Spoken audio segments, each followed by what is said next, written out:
সকাল সকাল চশমা বেল্ট প্যান্ট সব লাগাইয়া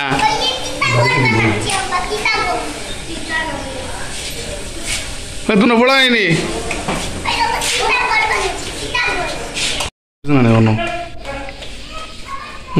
লিখে দিতে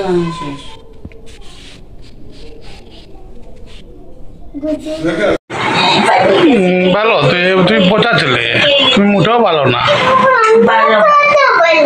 হ্যাঁ তুমি মোটেও ভালো না কি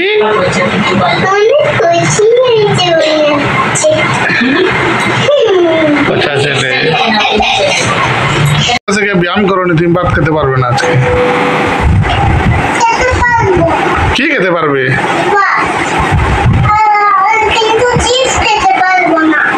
কেন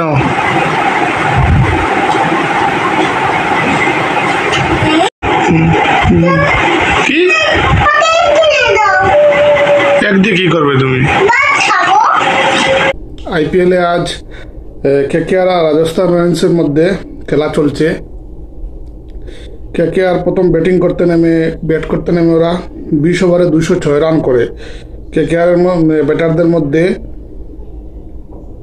মোটামুটি গুরবাজ ভালো ব্যাটিং করেছিল, অজিঙ্ক্য রাহানেও ভালো ব্যাটিং করেছিল, 30 রান করেছিল, রঘুবংশীও ভালো ব্যাটিং করেছিল ও 44 রান করে, এবং শেষ দিকে আন্দ্রে রাসেল 25 বলে 57 রানের একটা দুর্দান্ত ইনিংস খেলে, আর রিঙ্কু সিংহ শেষ ওভারে খুব ভালো ব্যাটিং করে, ও 6 বলে 19 রানে নট আউট থাকে। যেভাবে ব্যাটিং করতে নেমে রাজস্থান রয়্যালসের শুরুটা কিন্তু খুব ভালো হয়নি। বৈভব সূর্যবংশী তাড়াতাড়ি আউট হয়ে যায়, রাতোরও তাড়াতাড়ি আউট হয়ে যায়। এরপর রিয়ান পরাগ আর জয়সওয়াল মিলে একটা মোটামুটি ভালো পার্টনারশিপ করে। জয়সওয়াল 21 বলে 34 রান করে আউট হয়ে যায়। এরপরে রিয়ান পরাগ কিন্তু দুর্দান্ত ব্যাটিং করছে এরপর থেকে, ও 44 বলে 95 রানে এখনও খেলছে। ওর সাথে হেটমায়ারও মোটামুটি ভালো ব্যাটিং করে, ও 29 রানের একটা ইনিংস খেলে। এখন শুভমন দুবে খেলছে আর রিয়ান পরাগ খেলছে। রিয়ান পরাগ 44 বলে 95 রানে খেলছে, আর শুভম দুবে 7 বলে 5 রানে খেলছে।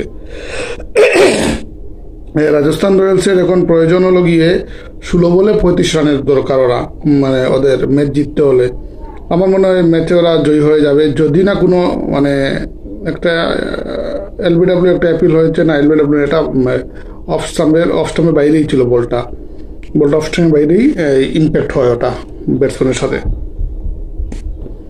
তো 15 বলে 34 রান লাগে ওদের এই রাজস্থান রয়্যালসের জিততে হলে।